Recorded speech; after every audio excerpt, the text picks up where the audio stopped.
The sun shone brightly, the waves whispered gently. A small village nestled beside the vast ocean. 3 friends, Kai, Leilani, and Makoa, lived here. They loved the sea. Every day was an adventure. They built sandcastles. They chased playful waves. They collected colorful shells. The ocean was their playground. They felt happy and free. Kai was the bravest. Leilani was the smartest. Makoa was the kindest. Together they were inseparable. The sea held no fear for them. It was a part of their lives. The salty air filled their lungs. The warm sand was under their feet. The ocean's rhythm was in their hearts. Life was good in the village by the sea. Grandpa Hero was a fisherman. He knew the ocean like the back of his hand. He told stories of its beauty and power.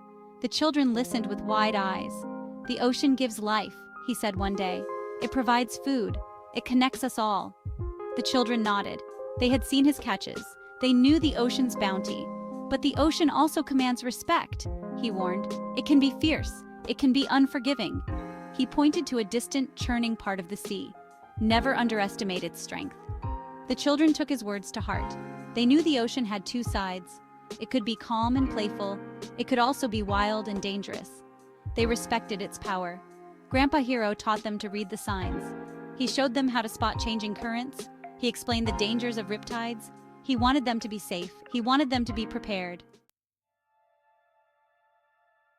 One afternoon, the ground began to shake. It was a strange, rumbling tremor. The children stopped playing. They looked around in confusion. What was happening? Then they saw it. The ocean was pulling back. The waterline receded far into the distance. The seabed lay exposed, revealing rocks and seaweed. An eerie silence fell over the shore. Leilani's eyes widened. She remembered Grandpa Hero's stories. "The water, it's a tsunami," she gasped. "We have to warn everyone."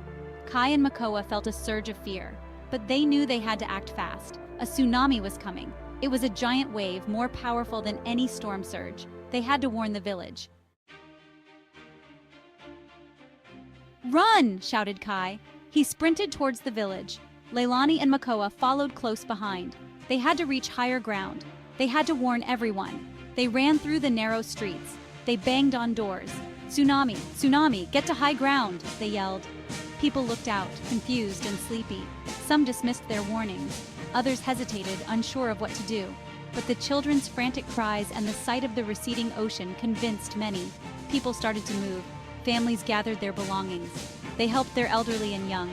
They rushed towards the hills behind the village. Every second counted. The tsunami was coming.